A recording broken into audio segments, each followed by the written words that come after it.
In nomine Patris, a tua amadissima sposa, Ave Maria, gratia plena, Dominus tecum, benedicta tui mulieribus, et benedictus fructus ventris tui, Iesus. Sancta Maria, Mater Dei, ora pro nobis peccatoribus, nunc et in hora mortis nostre. Amén. Santos ángeles, arcángeles, serafines y querubines, todos los santos ángeles del cielo, rueguen por nosotros. San Pío X, ruega por nosotros. In nomine Patris et Filii et Spiritus Sancti. Amén. Y en este video busco hacer una continuación o un complemento al video sobre el caso de San Eusebio y al video sobre la colegialidad que ya he subido. Ahora no recuerdo el nombre era ¿Quién tiene la verdad? La Iglesia Católica o la Fraternidad Sacerdotal San Pío X.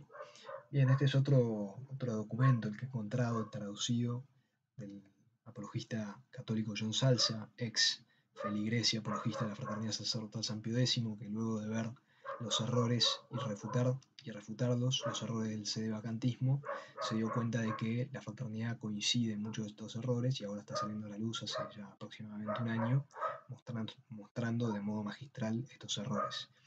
Y al mismo tiempo que muestra estos errores, promueve y explica de modo verdaderamente admirable la doctrina católica, que es fuente de tanta gracia.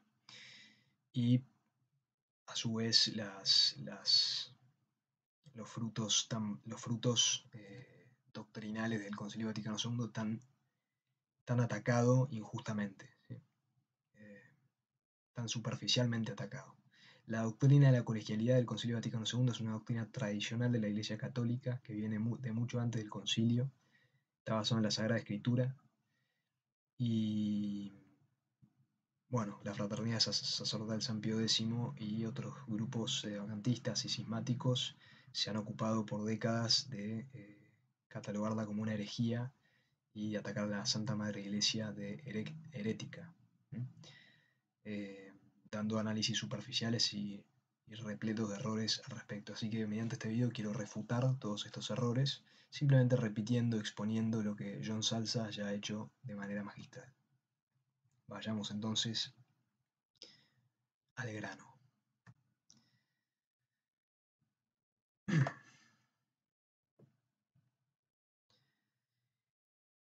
En el episodio 48 de la serie Crisis en la Iglesia de la Fraternidad Sacerdotal San Pío X, el padre Alexander Weisman dio un podcast titulado Las 4 preguntas que debe hacerse sobre la crisis, que debe hacerse un católico sobre la crisis de la Iglesia.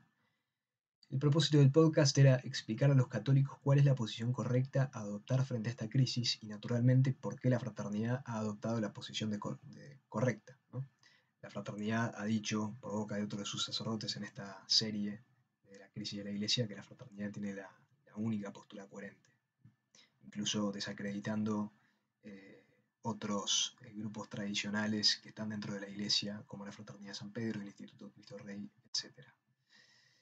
Bien, las 4 preguntas del padre Weisman son: primero, ¿hay una crisis en la Iglesia? Segundo, ¿la raíz de la crisis se encuentra en el Concilio Vaticano II y la Nueva Misa? Tercero, ¿deberíamos rechazar públicamente el Vaticano II y la Nueva Misa? Y cuarto, ¿deberíamos reconocer como católicas a las autoridades romanas responsables de la crisis?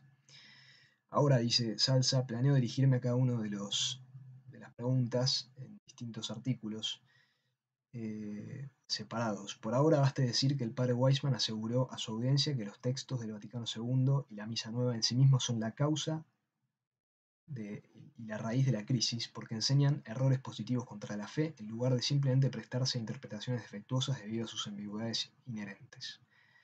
Por lo tanto, razonó el padre Weisman, los católicos deben rechazar públicamente los documentos conciliares en su conjunto, así como el concilio ecuménico que nos lo dio.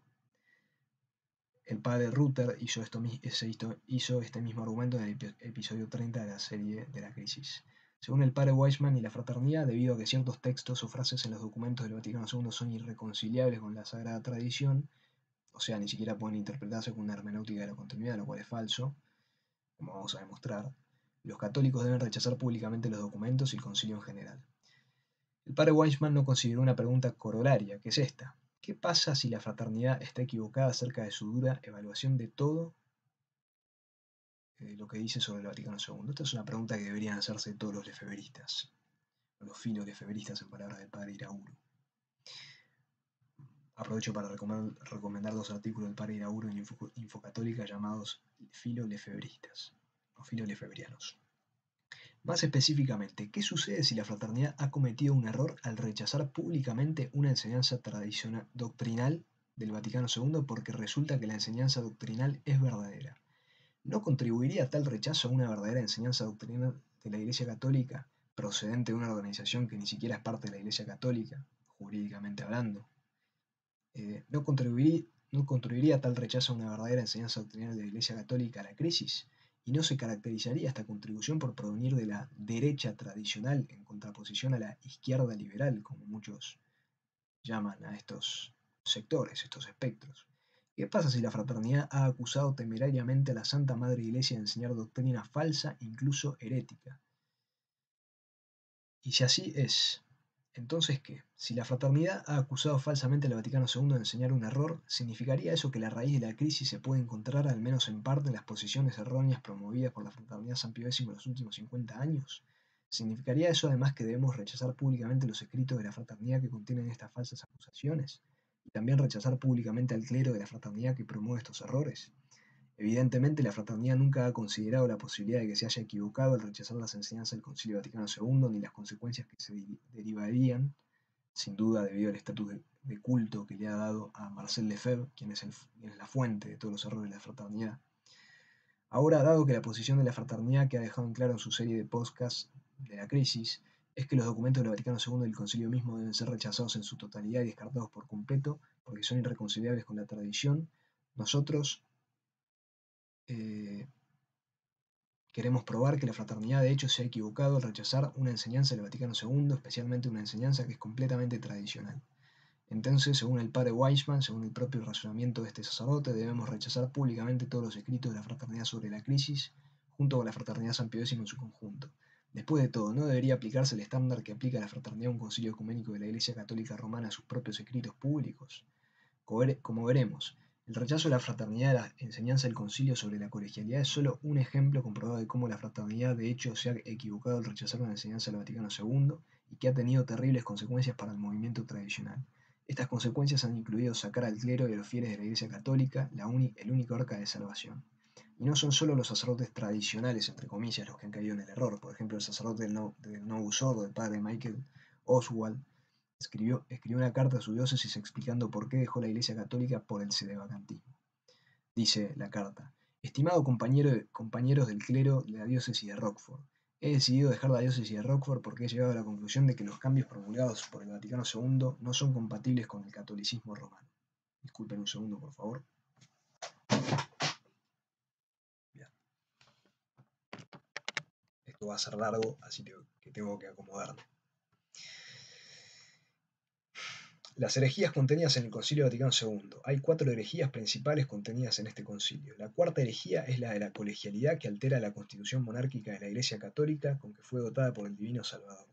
La doctrina del Vaticano II, confirmada por el Código de Derecho Canónico de 1983, que establece que el sujeto, el poseedor de la autoridad suprema de la Iglesia, es el Colegio Episcopal junto con el Papa, es contraria a la doctrina definida del Concilio de Florencia y del Vaticano I.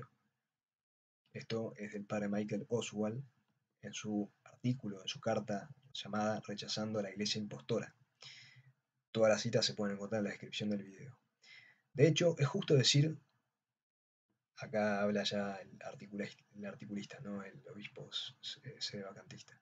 De hecho, es justo decir que el rechazo de la fraternidad a la enseñanza del Vaticano II sobre la colegialidad es su error más grave, porque la fraternidad acusa a la Iglesia Católica Romana de herejía por enseñarla.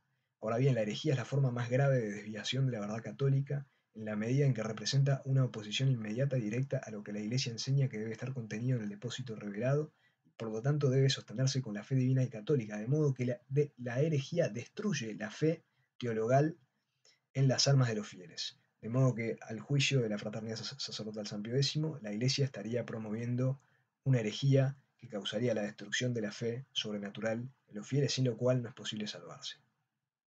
O sea, la Iglesia estaría promoviendo por más de 50 años una doctrina condenatoria, que lleva a las almas a la perdición eterna. Aquí hay solo una cita del padre Mauro Tranquillo, quien fue una de las estrellas de la reciente serie Crisis de de la Iglesia, de la fraternidad, en la que también hizo múltiples referencias a la supuesta herejía de la Iglesia sobre la colegialidad enseñada en Lumen Gentium, documento conciliar. La doctrina de Lumen Gentium, dice este sacerdote de la fraternidad, la doctrina de Lumen Gentium de los dos poderes supremos, a pesar de la nota previa de Pablo VI, es herética porque es contraria a la enseñanza del Vaticano I sobre la unicidad del poder del Papa. Fin de cita. Por supuesto, si la fraternidad ha acusado falsamente a la Santa Madre Iglesia de enseñar herejía, especialmente cuando la enseñanza es completamente tradicional, como vamos a demostrar y como ya demostramos en otros videos, entonces la organización, que no es parte de la Iglesia Católica Romana porque no tiene un estatus canónico, ni misión canónica, ni jurisdicción ordinaria, debería ser descartada por todos los fieles católicos por carecer de cualquier voz creíble en la crisis actual, incluso si sus sacerdotes usan lindas sotanas, celebran con reverencia la misa tradicional, para lo cual no tienen facultades, y continúan emitiendo podcasts sobre el sacerdocio que no tienen misión canónica para ejercer. De modo que cualquier católico que quiera ser fiel a la doctrina de la Iglesia debería rechazar a la fraternidad sacerdotal San Pío X. Eh, obviamente si se ve convencido por los argumentos que vamos a dar, que a nuestro juicio son demostrativos, ¿no? Son concluyentes. Debemos defender a nuestra Santa Madre de los que le dan bofetadas, especialmente de los que no son de la familia de la fe, según las palabras de Gálatas 6:10. Desafortunadamente, la enseñanza del concilio sobre la colegialidad es el chivo expiatorio favorito de la fraternidad, como se puede ver en la serie de podcast de la crisis mencionada anteriormente. A lo largo de la serie, un sacerdote de la sociedad tras otro, en un podcast tras otro, repitió superficialmente el mantra de la fraternidad de que la colegialidad es un grave error, incluso una herejía del concilio, que incluso afirman que alteró la constitución monárquica de la Iglesia. Pero ninguno de los sacerdotes ofreció ningún análisis real del tema y mucho menos pruebas de que la enseñanza es errónea. Parece que cada sacerdote simplemente repitió lo que aprendió del libro de jugadas del playbook de la fraternidad como un autómata. Demostremos ahora, pues, que la doctrina de la colegialidad del Vaticano II es completamente tradicional y, en consecuencia, cómo esta verdad no solo niega la credibilidad de la fraternidad como una voz de la ortodoxia doctrinal, como se autoproclaman y como muchos los conciben, sino que en realidad demuestra que la fraternidad es un peligro claro y presente para los fieles y debería ser rechazada públicamente. Como muchos lectores verán, los errores de la fraternidad son tan obvios que uno se pregunta cómo la fraternidad se ha salido con la suya con su falsa afirmación contra la Iglesia Católica Rumana durante tantos años. En mi opinión personal, esto ha ocurrido por la falta de formación católica de los fieles y la falta de buenos apologistas, porque los errores de la fraternidad son terriblemente deplorables y muy básicos. Primer error, malentendido entre función y potencia o capacidad.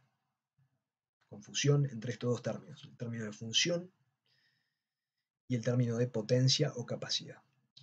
Ahora vamos a ver de qué se trata esto. Para comenzar, en su podcast, el padre Weissman hace la siguiente afirmación increíble que también se publicó en la pantalla. Dice, cito, hay una afirmación en Lumen Gentium de que los obispos reciben jurisdicción inmediatamente de Dios en su consagración episcopal, lo cual es directamente contrario a lo que Pío XII había enseñado, a saber que ellos la reciben por medio del Papa cuando les da una visión canónica. La consagración episcopal, junto con el oficio, en latín munera, de enseñar y santificar, confiere también el oficio de enseñar y de gobernar. Esto está en Lumen Gentium 21. Esto sería lo herético, ¿no? Lumen Gentium 21. El padre Weissman afirma que este error, que los obispos, o sea, el supuesto error de que los obispos reciben su jurisdicción directamente de Dios en el momento de su consagración, está contenido en Lumen Gentium 21, que dispone en la parte pertinente lo siguiente. Y el Sagrado Concilio enseña que por la consagración episcopal se confiere la plenitud del sacramento del orden, esa plenitud de poder, a saber que tanto en la práctica litúrgica de la Iglesia como en el lenguaje de los padres de la Iglesia se llama sumo sacerdocio, el poder supremo del sagrado ministerio. Pero la consagración episcopal junto con el oficio, o sea, con la función, latín munere, de munera, de munus, de santificar, la función, el oficio de santificar, confiere también, la consagración episcopal junto con el oficio de santificar confiere también el oficio de enseñar y de gobernar, el cual, sin embargo, por su misma naturaleza, solo puede ser ejercido en comunión jerárquica con el jefe y los miembros del colegio. El jefe es el Papa y los miembros del colegio son los apóstoles, y los sucesores de los apóstoles, los demás obispos con misión canónica y jurisdicción ordinaria. El padre Weissman y la fraternidad sacerdotal San Pío X afirman que la enseñanza anterior sobre la colegialidad contradice la doctrina de la Iglesia explicada por Pío XII, quien dijo, el poder, cito, el poder de jurisdicción que se confiere directamente por derecho divino al sumo pontífice llega a los obispos por ese mismo derecho divino, pero solo a través del sucesor de Pedro. Esto está en Fin de cita, Pío XII ad Sinarum Gentem. Ahora bien, el primer punto a señalar es que Lumen Gentium no dice, como dice el padre Weisman afirma, como el padre Weisman afirma, el concilio no dice que los obispos reciben su jurisdicción de Dios inmediatamente después de su consagración, ni en el párrafo 21 ni en cualquier otro lugar. Lumen Gentium ni siquiera usa la palabra jurisdicción en el párrafo 21 o 22 para el caso, que es el otro párrafo que la fraternidad rechaza, como vamos a ver. Más bien dice el concilio que la consagración episcopal confiere la función de enseñar, santificar y gobernar. El primer error de la fraternidad es equiparar falsamente el término función con el término jurisdicción. Pero la fraternidad no tiene excusa para cometer este error porque el Papa Pablo VI emitió la nota previa en la que explica que la función a la que se refiere el Lumen Gentium no se refiere a jurisdicción. La nota explicativa del Papa, que se adelanta en la interpretación errónea promovida por la fraternidad, explica lo siguiente. Cito: en su consagración se da a la persona una participación ontológica en las funciones sagradas, múnera. Esto está absolutamente claro en la tradición, incluida la tradición litúrgica. Las palabras funciones, múnera, se usa deliberadamente en lugar de la palabra poderes, potestates, porque esta última palabra podría entenderse como un poder completamente listo para actuar. Pero para que este poder esté plenamente listo para actuar debe haber una determinación canónica o jurídica adicional a través de la autoridad jerárquica. Esta determinación del poder puede consistir en el otorgamiento de un cargo particular o en la atribución de súbditos, y se hace de acuerdo a las normas aprobadas por la autoridad suprema. Fin de cita. Como podemos ver, la fraternidad no ha entendido que la función munere que enseña Lumen Gentium se confiere en la consagración episcopal es simplemente la capacidad ontológica que el obispo recibe en la consagración, haciéndolo capaz de recibir la plenitud de la jurisdicción episcopal. O sea, no es que en realidad reciba jurisdicción de Dios en su consagración, como el padre Weisman y toda la fraternidad afirma falsamente, repetidamente en sus artículos y videos. Totalmente coherente con la enseñanza de Pío XII, Lumen Gentium dice que el obispo recibe jurisdicción, o sea, perdón, también, totalmente coherente con la enseñanza de Pío XII, Lumen Gentium dice que el obispo recibe jurisdicción a partir de una determinación canónica o jurídica según las normas aprobadas por la autoridad suprema, o sea, por el romano pontífice. De este modo, a través de esta determinación canónica, jurídica, lo que se llama misión canónica o jurídica, o eclesiástica, la función recibida a través de la consagración episcopal se convierte en un poder listo para actuar. Antes estaba solo la potencia, pero no estaba el acto. Claramente el padre Weisman y la fraternidad desestiman la nota explicativa e insisten en interpretar munera en Lumen Gentium como jurisdicción propiamente dicha, que es a lo que se refiere Pío II en Ad Sinarum Gentem, lo citado, y no a la mera función ontológica de recibir jurisdicción, que es a lo que se refiere Lumen Gentium. ¿Cómo podría el padre Alexander Weisman, un profesor de seminario, cometer este error? ¿Acaso no leyó la nota previa antes de acusar públicamente a la Iglesia Católica de error de enseñanza? Como veremos más adelante, el obispo recibe jurisdicción universal, una participación en el poder supremo, cuando se convierte en miembro del colegio de obispos, que está siempre en comunión jerárquica con el Papa, que es el jefe del colegio. También puede recibir jurisdicción particular sobre una diócesis nuevamente según lo determine canónicamente la autoridad suprema, o sea, el Papa. En definitiva, el obispo no recibe jurisdicción en virtud de su consagración episcopal, sino al recibir una misión jurídica de la Iglesia, o como dice el Concilio de Trento, cuando es enviado por potestad eclesiástica y canónica. Que es por eso que los obispos de la Fraternidad Sacerdotal San Pío X no tienen misión, jurisdicción o autoridad en la Iglesia. Otro motivo por el cual no tienen que tener ninguna credibilidad entre católicos fieles. Como la Iglesia siempre ha enseñado, esto es enseñanza perenne de la Iglesia, que los pastores que no tienen misión legítima, de la legítima autoridad de la Iglesia, uno no debe poner su confianza en ellos. Bien, para aquellos que entienden la distinción de la Iglesia entre función y poder, que se comprende fácilmente al leer la nota previa, no encuentran contradicción entre el uso del Lumen Gentium de munera, o sea, las funciones para recibir jurisdicción, y el uso de Pío XII de jurisdicciones autem potestas, o sea, el poder de jurisdicción en sí mismo, ya adquirido. Eso es porque no existe ninguna contradicción. Sin embargo, el padre Tranquilo tiene la temeridad de llamar herética a la enseñanza del Lumen Gentium, incluso a pesar de la nota previa, y estas son sus palabras.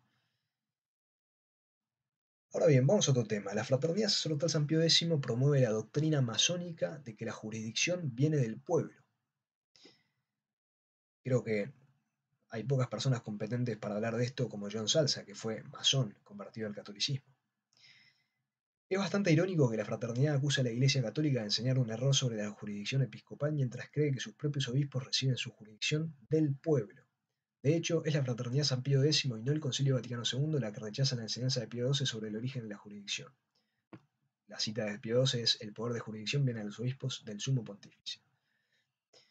Ellos están a favor de la doctrina masónica condenada por el Papa León XIII de que el pueblo autoriza a los obispos a actuar porque el pueblo tiene derecho a los sacramentos.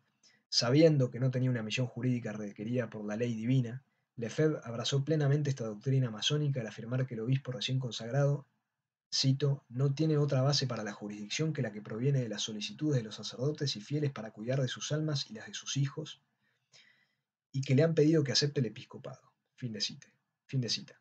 Increíblemente, Lefebvre también dijo, cito, dado que la jurisdicción del obispo no es territorial, sino personal, y tiene como fuente el deber de los fieles de salvar sus almas, si un grupo de fieles en la diócesis pide al obispo que tenga un sacerdote, este grupo da por este mismo hecho autoridad al obispo para velar por la transmisión de la fe y de la gracia en este grupo, por medio del sacerdote que él envió. Fin de cita. Esta doctrina, esto es mi postura, ¿no? Un aporte personal, es totalmente absurda.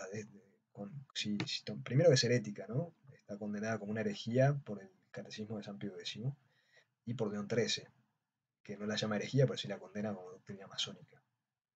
Y segundo, que si esto fuera así, cualquier obispo cismático o cualquier sacerdote vago, acéfalo, sin estar incardinado, sin tener misión, sin haber sido enviado, o sea, habiendo sido consagrado ilícitamente, solo porque una persona le pide los sacramentos, adquiriría jurisdicción, o sea, el poder de gobierno sobre las almas, lo cual es totalmente absurdo y destruye la unidad de la Iglesia Católica.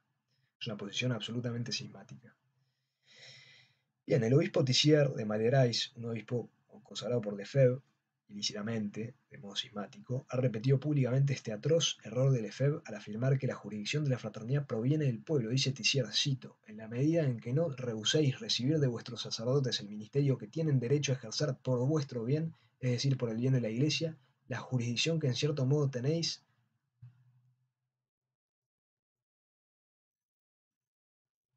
Acá, perdón, tengo un error de traducción. Voy a ver si consigo el original inglés. Denme un segundo, porque esta frase sí que es importante.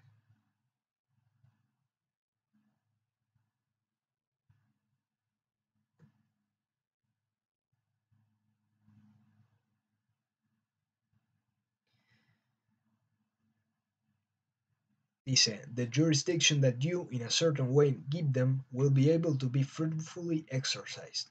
O sea, dice Tissé Malerais que el pueblo le da jurisdicción a los sacerdotes de la fraternidad. Y esta jurisdicción puede ser ejercida de modo fructífero. Disculpen, esto lo traduzco del inglés y a veces hay alguna falla. Sigamos. Mientras que el padre Weissman acusa falsamente a la Iglesia Católica de enseñar que los obispos, cita de él, reciben jurisdicción inmediatamente de Dios en su consagración episcopal, fin de cita, él y sus compañeros clérigos de la fraternidad en realidad piensan que obtienen su autoridad y jurisdicción de los fieles, al igual que los masones. Igualmente irónico es el hecho de que mientras Lefebvre apelaba falazmente a la autoridad de los fieles democrática para justificar el ejercicio de su ministerio ilícito, acusaba falsamente al Vaticano II de abrazar este falso principio democrático en su enseñanza sobre el episcopado. Así es, Lefebvre estaba muy feliz de aceptar la autoridad del pueblo para sus obispos y sacerdotes, pero condenó la idea que incorrectamente vio que Lumen Gentium aplicaba al colegio episcopal. Sobre la enseñanza del Consejo del Concilio sobre la colegialidad, Lefebvre dijo, cito, es la democracia, o al menos el principio democrático, ya no es nuestro Señor quien manda a través de las autoridades. Por el mismo hecho de que el número se pone en el lugar de la persona, esa autoridad se da al número, la autoridad está en el pueblo, en la base, en el grupo. Eso es absolutamente contrario a lo que nuestro Señor quería. Fin de cita.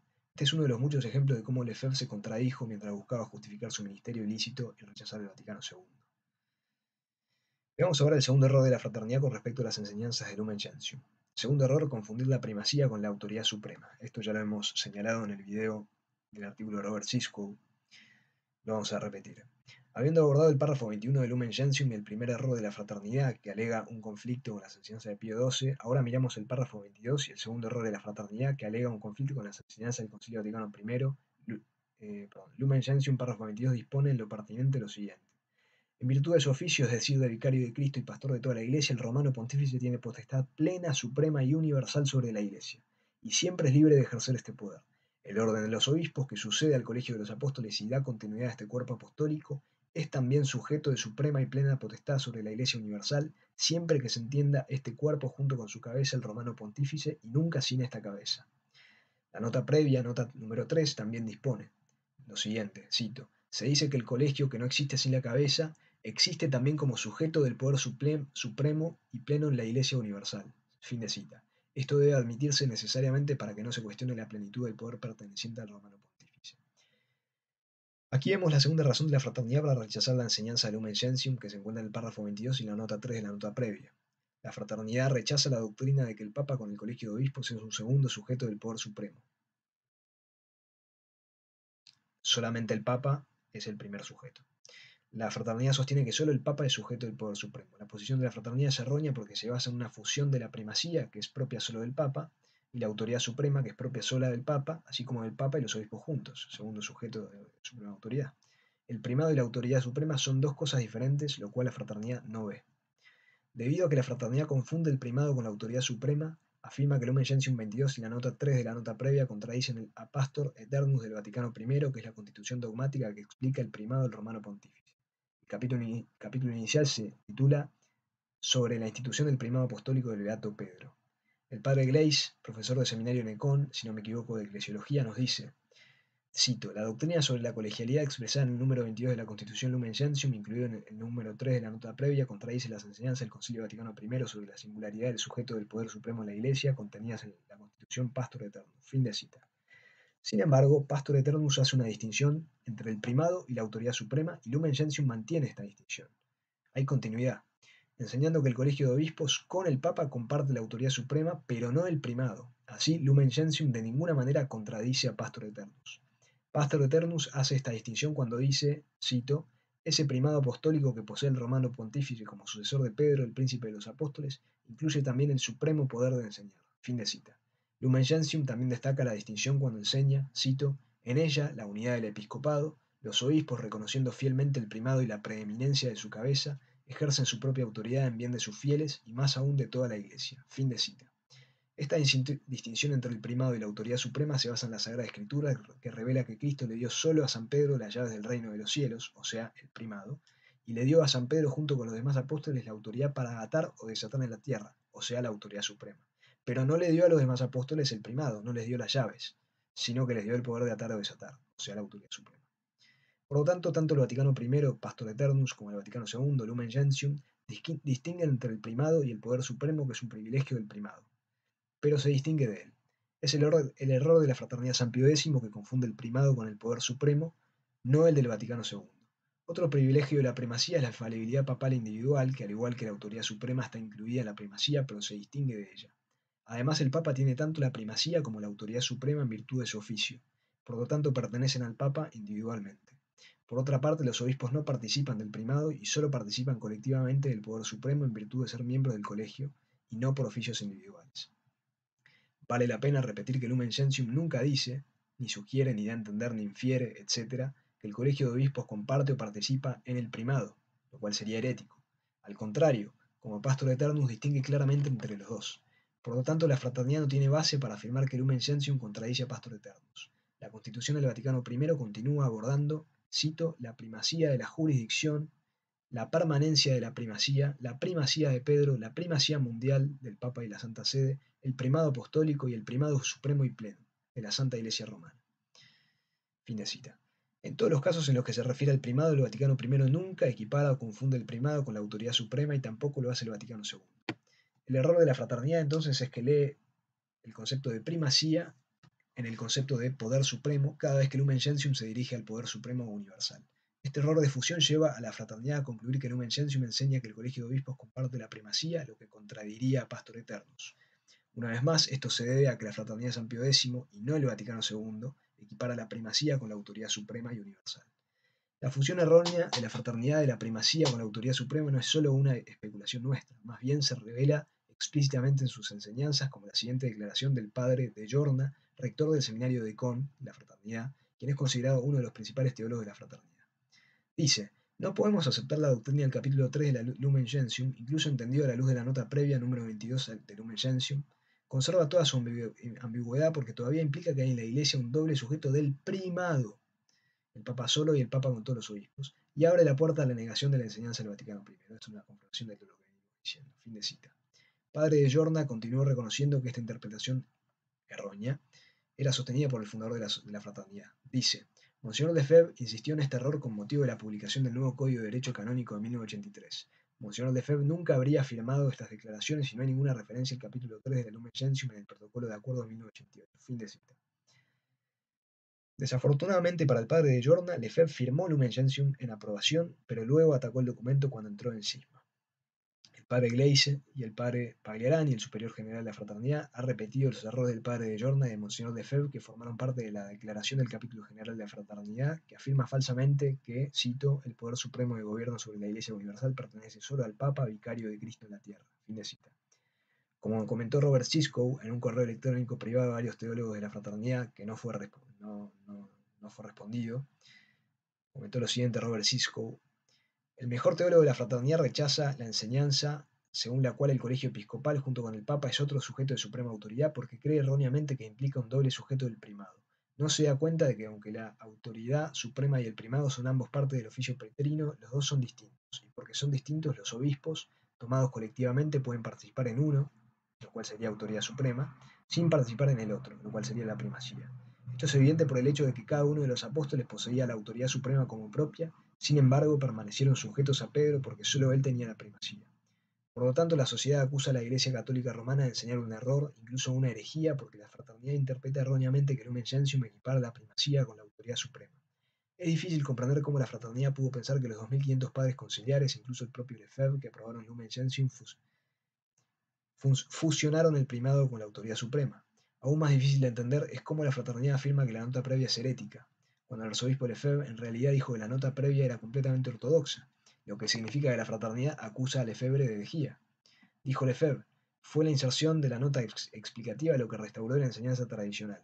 La nota fue aceptada muy de mala gana en los círculos liberales. En adelante forma parte de las actas del concilio y modifica el capítulo 2 del esquema de Ecclesia, es decir, Lumen Gentium. Fin de cita.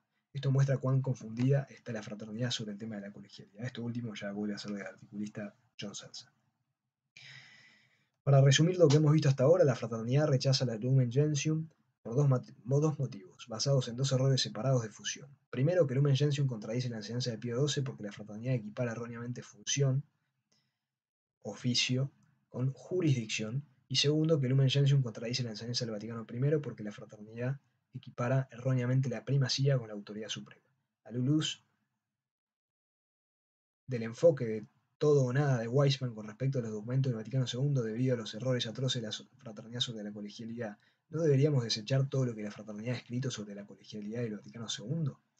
Al cerrar esta sesión, tenga en cuenta que el error de la fraternidad de confundir la primacía con la autoridad suprema también hace que la fraternidad reconozca únicamente la distinción entre la suprema jurisdicción universal que solo el Papa tiene en virtud de su oficio y la jurisdicción particular que los otros obispos poseen en virtud de su oficio como cabeza de una diócesis. Sin embargo, existe otra categoría y es la suprema autoridad universal, no el primado, del colegio episcopal en comunión jerárquica con el Papa.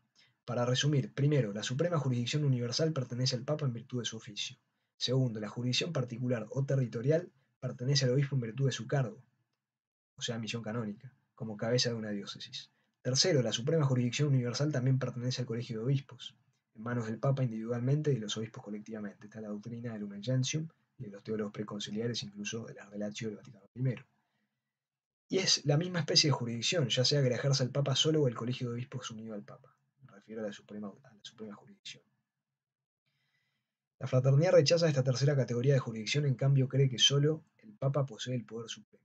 La consecuencia de este error es que todos los sacerdotes de la fraternidad y aparentemente todos los demás sacerdotes que se formaron en un seminario de la fraternidad rechazan la enseñanza de un concilio ecuménico que se califica como certeza teológica, o sea, como teológicamente cierta. Y por lo tanto, son culpables de un crimen que podría ser catalogado como un pecado mortal indirectamente contra la fe. Porque al parecer ir en contra de una proposición teológicamente cierta es un pecado mortal. Obviamente con las condiciones que tienen que darse para que el pecado sea mortal, pero objetivamente es un pecado grave. Pasamos ahora al tercer error de la fraternidad. Tercer error es malinterpretar el doble sujeto de la autoridad suprema. A la luz de su errónea fusión de la primacía con la autoridad suprema, la fraternidad en consecuencia niega que el Colegio de Obispos junto con el Papa sea un sujeto de la autoridad suprema. Un error los ha llevado al siguiente. Recordemos la enseñanza de Lumen Gentium número 22. Dice: el orden de los obispos que sucede al Colegio de los Apóstoles y da continuidad a este cuerpo apostólico es también sujeto de suprema y plena potestad sobre la Iglesia Universal, siempre que se entienda este cuerpo junto con su cabeza el romano pontífice y nunca sin esta cabeza.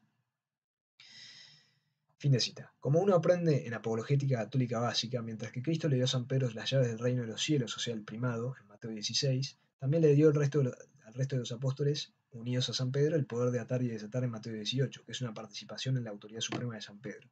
Su atar o desatar en la tierra se refiere al poder supremo jurisdicción universal. Esta autoridad suprema que posee el Colegio de Obispos a menudo se llama el poder colegiado, como dijimos en otros videos, de donde obtenemos el término colegialidad.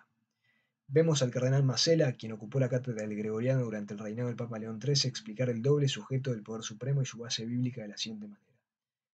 Cito: si comparamos los testimonios de la Escritura y toda la tradición, encontramos, por así decirlo, un sujeto doble inadecuadamente distinto del poder supremo, supreme potestatis. Es decir, Pedro solo, lo que tú, singular, atarás, etc., en Mateo 16-19, y el cuerpo de apóstoles con Pedro, lo que tú, plural, atarás, etc., lo que vosotros ataréis. Mateo 18-18. Masela y muchos otros teólogos llaman al doble sujeto del poder supremo inadecuadamente distinto porque el Papa está incluido en ambos sujetos. Por supuesto, el Colegio de Obispos ejerce esta autoridad de atar y desatar en la tierra solo con el consentimiento del romano pontífice y no independientemente de él. Esto se debe a que la fuente de la autoridad para atar y desatar son las llaves que solo el Papa posee individualmente y de las cuales depende la autoridad del Colegio Episcopal. De hecho, el poder colegiado es el poder más fundamental que recibe un obispo al convertirse en miembro del colegio. Esto se debe a que tal obispo posee el poder colegiado ya sea que tenga o no jurisdicción particular como cabeza de una diócesis. Fue en virtud del poder supremo y universal que los apóstoles y sus sucesores inmediatos establecieron sedes y fundaron iglesias particulares. De hecho, los apóstoles y sus sucesores poseían el poder supremo antes de que establecieran iglesias particulares y jurisdicción territorial sobre las diócesis, con San Pedro siendo el único que poseía el primado. Por ejemplo, se sostiene comúnmente que el apóstol Santiago estableció la sede en Jerusalén, pero para que Santiago estableciera una sede particular sobre la cual reinó como obispo con jurisdicción particular, tuvo que ejercer su jurisdicción universal. Obviamente, la jurisdicción universal precede necesariamente al establecimiento de la jurisdicción particular. En efecto, Cristo no dio a los apóstoles el poder de atar y desatar repartiéndose la tierra entre ellos, sino el de atar o desatar en la tierra, que es el poder universal. Los apóstoles dividieron y vencieron el mundo en virtud del poder supremo y universal de atar y desatar. Quizás más relevantes son los casos de discípulos que no fueron apóstoles, que establecieron sedes entre los apóstoles aún vivían. Por ejemplo, San Marcos estableció la iglesia de Alejandría en Egipto, así como las generaciones de sucesores inmediatos de los apóstoles, quienes establecieron sedes en todo el mundo, donde los apóstoles no lo hicieron. Como los apóstoles, estos obispos, tanto durante como después de la época apostólica, instituyeron sedes en virtud de su poder universal y supremo como miembros del Colegio de Obispos, y aunque estaban dispersos por toda la tierra. Una vez más, la jurisdicción universal precede necesariamente al establecimiento de iglesias particulares, o sea, de diócesis, y por tanto la posesión de jurisdicción particular por parte de los apóstoles y muchos de sus sucesores inmediatos. El excelente libro de Don Adrien Grea sobre el episcopado, de la Iglesia y de la Divina Constitución, él explica cómo los apóstoles y sus sucesores fundaron las iglesias particulares desde el principio en virtud del poder universal del episcopado en palabras de Grea. Esto lo vimos ya en otro video. Después de afirmar que, cito, este poder extraordinario del episcopado está siempre y por su propia esencia absolutamente subordinado a Jesucristo y a su vicario, fin de cita, Grea explica cómo este poder supremo es propio y ejercido por el Colegio de Obispos antes del establecimiento de jurisdicción territorial particular. Dice Grea: en primer lugar, por lo que se refiere al establecimiento mismo de las iglesias, los apóstoles al principio y después de ellos sus primeros discípulos han obrado en virtud de esta misión general. Id a ser discípulos a todas las naciones, Mateo 28 y 19. Esto es manifiesto ya que el Evangelio no les da otro. Así, esta misión se refiere constantemente al episcopado. Es en efecto propiamente el colegio episcopal a quien se le ha dado, ya que la eficacia del mismo debía perdurar hasta el fin del mundo. Pero esta misión fue dada antes de toda delimitación de territorio y antes de que ningún obispo tuviera un poder particular sobre un pueblo determinado. El poder supremo y universal ha precedido a la fundación de las iglesias, que por lo tanto debía atribuirse a cada uno de los miembros del colegio. Fin de cita. La fraternidad rechaza la verdad de que el Colegio de Obispos posee el poder colegiado y por lo tanto no puede explicar qué autoridad ejercieron los primeros obispos para establecer iglesias particulares. Vemos esto en la respuesta confusa del padre Dominique Boumard de la fraternidad a la siguiente pregunta. La pregunta es, ¿qué hay de malo en que un obispo tenga poder en virtud de su consagración episcopal? Eh, Anota aquí el articulista que tengamos en cuenta el error en la pregunta de que un obispo obtiene el poder a través de la consagración. Esto no es así. Obtiene el poder a través de la determinación canónica, de la misión canónica. El padre Bourmad contesta, esto es un error en el sentido de que incluso antes de ser convocado por el Papa para gobernar una diócesis, un obispo ya estaría disfrutando de jurisdicción. En la enseñanza tradicional estas facultades son distintas y no comparten la misma extensión. Fin de cita. Porque el padre Bourmar rechaza el poder colegiado, no puede entender cómo un obispo ya estaría gozando de jurisdicción antes de ser llamado por el Papa para gobernar una diócesis usando jurisdicción particular. Bourmar afirma que la proposición de que un obispo tiene jurisdicción antes de que el Papa le otorgue una jurisdicción particular es un error, sin ninguna explicación, por supuesto, pero en realidad es su respuesta la que resalta el error de la fraternidad de distinguir únicamente entre la jurisdicción universal del Papa y la jurisdicción particular de los obispos. Así, el padre Burmar no tiene explicación sobre qué tipo de autoridad ejercieron los primeros obispos para fundar iglesias particulares. ¿Piensa el padre Burmar que San Marcos se basó en la jurisdicción suplida, por ejemplo, para fundar la iglesia en Alejandría? No, no sería sorprendente. En su rechazo al poder colegiado, el padre Burmar se contradice. Él reconoce que Cristo dio a los apóstoles y a sus sucesores, los obispos, el poder de las llaves, la autoridad suprema por derecho divino, cuando dice que los apóstoles y sus sucesores, los obispos, recibieron también el poder de las llaves. Sí, cita el padre Burmar. Pero luego el mismo sacerdote dice, en la interpretación tradicional el colegio episcopal ejercía la autoridad suprema simplemente por derecho humano. Fin de cita. Por supuesto, cuando Cristo confiere autoridad divina es por derecho divino, no simplemente por derecho humano. Esto es una cuestión de sentido común. De hecho, así como Cristo confirió ciertos privilegios a San Pedro y sus sucesores por derecho divino, también confirió privilegios a los otros apóstoles y sus sucesores por derecho divino, no por derecho humano. Como leemos en el gran libro The Unity of the Episcopate Considered, la unidad del episcopado considerada, publicado originalmente en 1847, dice, se sigue por lo tanto que los privilegios y poderes que otros obispos poseían por derecho divino, como sucesores de San Pedro, el obispo de Roma poseía por derecho divino en un grado superior, como sucesor de San Pedro en un sentido especial. Es decir, tenía por derecho divino ciertas altas prerrogativas que no pertenecían a ningún otro obispo. Esto es propio del primado. Fin de cita. La naturaleza divina de la autoridad del episcopado no solo se revela en las escrituras, sino que fue confirmada por los cardenales de la Comisión de Directores del Concilio Vaticano I, quienes concluyeron que los obispos titulares, que no tienen jurisdicción particular por medio de un oficio, tienen derecho a participar en los concilios ecuménicos por ley divina y no meramente eclesiástica. Una vez más, todo esto muestra cuán confundida está la fraternidad sobre el tema de la colegialidad. Veamos ahora el tema de los dos sujetos de la autoridad suprema más en detalle y contrastemos a la fraternidad, la doctrina de la fraternidad versus la tradición católica. Cuando uno lee las declaraciones de la fraternidad sobre la enseñanza del Vaticano II sobre la colegialidad, encuentra una cita tras de otra de un sacerdote de la fraternidad que rechaza confiadamente los dos sujetos de la autoridad suprema, afirmando que tal enseñanza destruye la estructura monárquica de la Iglesia, lo cual demostramos ser falso en otro video, o en palabras de Monsignor Lefebvre, cito, la colegialidad que destruye la autoridad personal del sumo pontífice, del episcopado y del párroco. Fin de cita. De hecho, Lefebvre afirmó que la enseñanza del Vaticano II sobre la colegialidad era uno de los tres errores y pecados más perniciosos del liberalismo que triunfó en el concilio, junto con la libertad religiosa y el ecumenismo. Haremos más videos sobre estos temas, probablemente. En palabras del propio Lefebvre, cito, había bombas de relojería en el concilio, bombas de tiempo, creo que eran tres, colegialidad, libertad religiosa y ecumenismo. La colegialidad, que corresponde al término égalité, igualdad, de la Revolución Francesa, tiene la misma ideología. Colegialidad significa la destrucción de la autoridad personal. La democracia es la destrucción de la autoridad de Dios, de la autoridad del Papa, de la autoridad de los obispos. La colegialidad corresponde a la igualdad de la Revolución de 1789. Fin de cita. Ahora bien, dice en otra parte Lefebvre, este liberalismo ha penetrado en la Iglesia a través del concilio y sus consignas siguen siendo las mismas: libertad, igualdad y fraternidad. El espíritu del liberalismo impregna a la Iglesia de hoy, aunque sus lemas están apenas velados. Libertad es libertad religiosa, la fraternidad es ecumenismo, la igualdad es colegialidad. Estos son los tres principios del liberalismo, herencia de los filósofos del siglo XVIII y de la Revolución Francesa. Otra cita de Lefebvre, he aquí el pecado mortal de esto que retoma y construye los pecados del Concilio Vaticano II: ecumenismo doctrinal, liberalismo religioso, colegialidad y promoción del sacerdocio común de los fieles en detrimento del sacerdocio ministerial de los presbíteros. Y otra cita de Lefebvre: cuanto más se analizan los documentos del Vaticano II y cuanto más se analiza su interpretación por parte de las autoridades de la Iglesia, más se da cuenta uno de que lo que está en juego no son errores superficiales, algunos errores, ecumenismo, libertad religiosa, colegialidad, un cierto liberalismo, sino más bien una perversión total de la mente, una filosofía completamente nueva basada en la filosofía moderna sobre el subjetivismo. Fin de cita.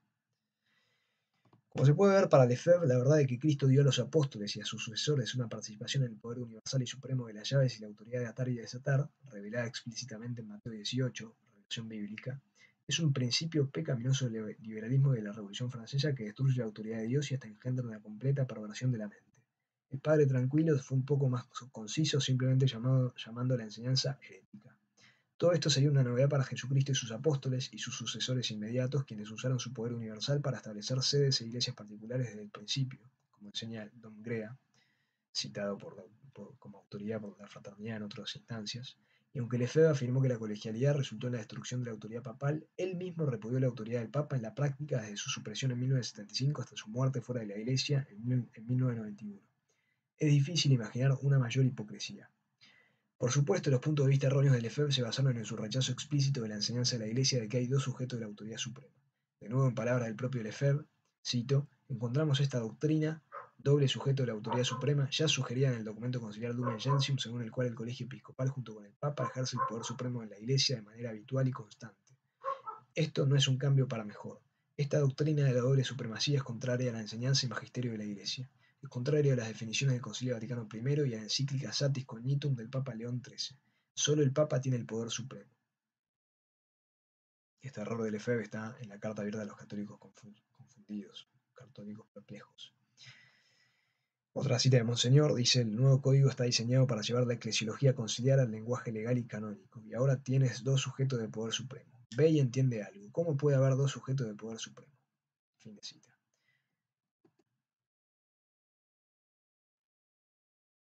Ahora otra cita también de Lefebvre: entonces el nuevo derecho canónico profesa ante todo la colegialidad. ¿No es así en los informes? La colegialidad son las relaciones entre las iglesias locales y las iglesias universales, entre las autoridades, entre los obispos y el Papa. Pues bien, en la nueva ley hay dos poderes supremos de la Iglesia. Está el poder del Papa, que tiene el poder supremo, y luego el Papa con los obispos. Fin de cita. Ahora comparemos la comprensión de Lefebvre de la teología anterior al Vaticano II con la enseñanza real de los teólogos anteriores al Vaticano II. El primero es muy importante porque fue aprobado por el Concilio Vaticano I después de que el Concilio emitiera Pastor Eternus, que Lefebvre y la fraternidad afirmaban falsamente que Lumen Gentium contradice. En su preparación de la segunda constitución sobre la Iglesia, el documento del Concilio Vaticano I dice, cito: la plenitud total del poder supremo reside en un doble sujeto, induplice subject esse, en el cuerpo de los obispos unidos al Papa y solo en el Papa. Fin de cita. Por lo tanto, la misma doctrina de la fraternidad afirma que contradice a Pastor Eternus, incluso llamándola un principio pecaminoso del liberalismo que destruye la autoridad de Dios, etc., se enseña explícitamente en la relatio de la segunda constitución de la Iglesia del Concilio Vaticano I, que fue redactada después de que Pastor Eternus fuera aprobado. Esta enseñanza es confirmada además por los manuales de teología publicados después del concilio. Por ejemplo, en Ius Canonicum, de 1905, el padre Franz Xavier Werns enseña que los obispos, cito, junto con el romano pontífice, constituyen otro sujeto, alterum subjectum, de autoridad suprema de la Iglesia, solo inadecuadamente distinto del romano pontífice. Fin de cita. En la edición revisada y actualizada de Ius Canonicum de 1938, el padre Vidal presenta la misma enseñanza de que, cito, un concilio ecuménico del romano pontífice, incluso después de la definición del Concilio Vaticano, son dos sujetos duplex subjectum de supremo poder eclesiástico, no adecuadamente, pero sí inadecuadamente distintos. Fin de cita. El cardenal Manning también enseñó, cito, por tanto, la potestad plena, universal y soberana de gobernar la Iglesia es el episcopado pleno y soberano que existe en la persona de San Pedro y de cada uno de los sucesores. Este sería el principal sujeto, y en todo el conjunto apostólico del colegio episcopal unido a San Pedro, y en todo el cuerpo de los obispos unido al Papa, o sea, el segundo sujeto. Fin de cita. El cardenal Villot, quien es una autoridad destacada en los seminarios de la fraternidad, incluso llegó a afirmar que la colegialidad es un dogma explícito de la fe católica, dijo Villot. Además, no hay nada más explícito en la fe católica desde el principio que el dogma de la autoridad suprema autoritate de todo el episcopado, ya sea unido en el concilio ecuménico o incluso disperso por el mundo. Y esta autoridad colegiada de todos los obispos junto con Pedro a su cabeza es como se entiende correctamente la enseñanza de San Cipriano, que dice: el episcopado es uno, del cual una parte es mancomunada por cada uno. Fin de cita. Si bien se podrían proporcionar muchas más citas, una pregunta obvia viene inmediatamente a la mente. ¿Ha leído el clero de la fraternidad la teología anterior del Vaticano II sobre el episcopado y los sujetos dobles del poder supremo? Especialmente profesores de seminario como los padres Gleise y Weissman. Después de todo, estas enseñanzas son bastante fáciles de encontrar. Uno se pregunta qué estudiaron Lefebvre y sus seguidores, antes de llegar a la conclusión de que este dogma tradicional en palabras de Villot y súper explícito, ya bien fundamentado en la teología de los padres conciliares en el Vaticano I, es en realidad una filosofía moderna y pecaminosa que destruye la autoridad de Dios y de su Iglesia.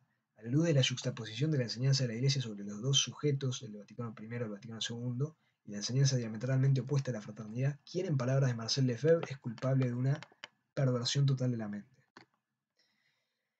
No obstante, en fidelidad a los errores de su fundador, la Casa General de la Fraternidad emitió el siguiente comunicado confirmando que rechaza la enseñanza católica tradicional sobre el episcopado. El capítulo 3 dicen: la Constitución Lumen Gentium presenta una nueva definición de la constitución jerárquica de la Iglesia, más conocida con el nombre de colegialidad. Según esta nueva eclesiología, en la Iglesia hay una distinción numérica entre dos sujetos de la misma autoridad suprema, y esta distinción se encuentra entre, primero, el Papa solo, considerado parte del colegio sin él, y segundo, el colegio aún con su titular. Todo desde la Casa General de la Fraternidad.